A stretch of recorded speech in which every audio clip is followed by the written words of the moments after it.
প্রিয় বন্ধুরা, আজকে ডিম যে পানিতে ভাসে সে ভাসানোর কৌশলটাই আমি আপনাদেরকে দেখাবো।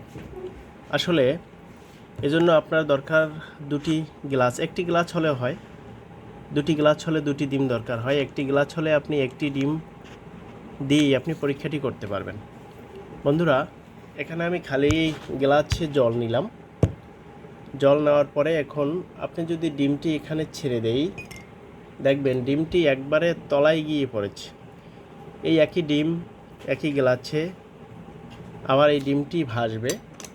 তার জন্য আপনাকে যা করতে হবে সেটা হচ্ছে আপনাকে লবণ নিতে হবে। বন্ধুরা দেখতে পাচ্ছেন,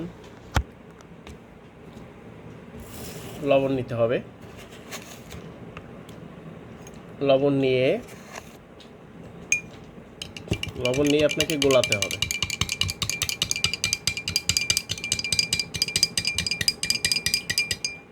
বন্ধুরা, লবণ গোলালাম। এখন ডিমটি আমি এখানে ছেড়ে দিলাম। বন্ধুরা, ডিমটি কিন্তু মাঝামাঝি পর্যায়ে এখনও আছে। এর কারণ হচ্ছে জলের ঘনত্ব বস্তুর ঘনত্বের চেয়ে এখনও কম, যার কারণে ডিমটি মাঝামাঝি পর্যায়ে আছে। দেখতে পাচ্ছেন ডিমটি কিন্তু মাঝামাঝি এবং নিচ পর্যায়ে আছে। এজন্য আপনাকে পুরো ডিমটাকে যদি পুরোপুরি ভাসাতে চান তাহলে আপনাকে জলের ঘনত্ব আরও বাড়াতে হবে। এজন্য আপনাকে কী করতে হবে?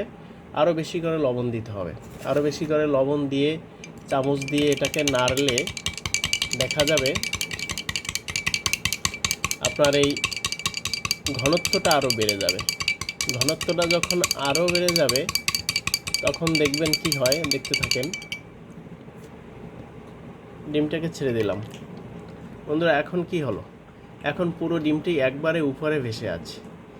এখন হচ্ছে জলের ঘনত্বটা এত বেশি পরিমাণ বেড়েছে যা বস্তুর যে চাপ, সে চাপটাকে, বস্তুর যে শক্তি, সে শক্তির চেয়ে জলের যে চাপ, জলের ঘনত্বের যে চাপ, সে চাপটা বস্তুটিকে উপরের দিকে ঠেলে রাখছে, যার কারণে বস্তুটি পুরোপুরি ভেসে আছে।